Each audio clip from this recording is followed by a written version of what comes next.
আসসালামু আলাইকুম। আমার আজকের রেসিপি আঙ্গুর থেকে কিশমিশ বানানো। তো প্রথমে আমি কতগুলো আঙ্গুর নিয়ে নিলাম।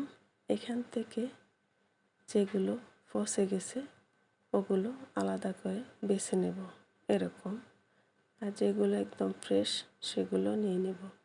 তারপরে এই যে ফ্রেশ আঙ্গুরগুলো বোটা ছাড়িয়ে নিলাম। এখন পরিষ্কার পানি দিয়ে ভালো করে ধুয়ে নেব। একদম হাত দিয়ে কচলিয়ে ধুয়ে নেব।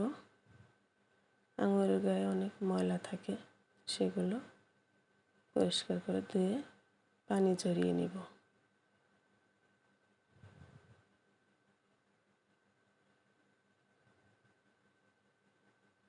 এই যে এখানেও কিছু পচে যাওয়া আঙ্গুর পেয়েছি, এগুলোকেও বাদ দিয়ে দিতে হবে।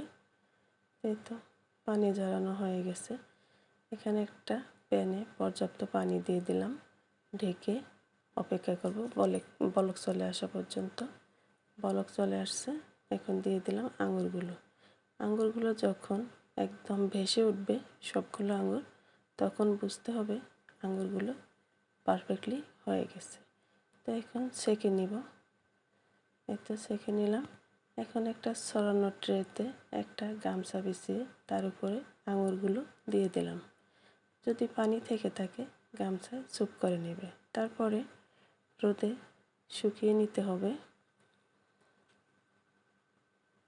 তো এই তো এরকম ফেটে গেছে, অসুবিধা নাই, এটা শুকিয়ে চিমিয়ে যাবে। তারপরে 2 দিন রোদে দেওয়ার পরে এই তো এই অবস্থা হইল। তো তৈরি হয়ে গেল আমাদের আঙুর থেকে কিশমিশ।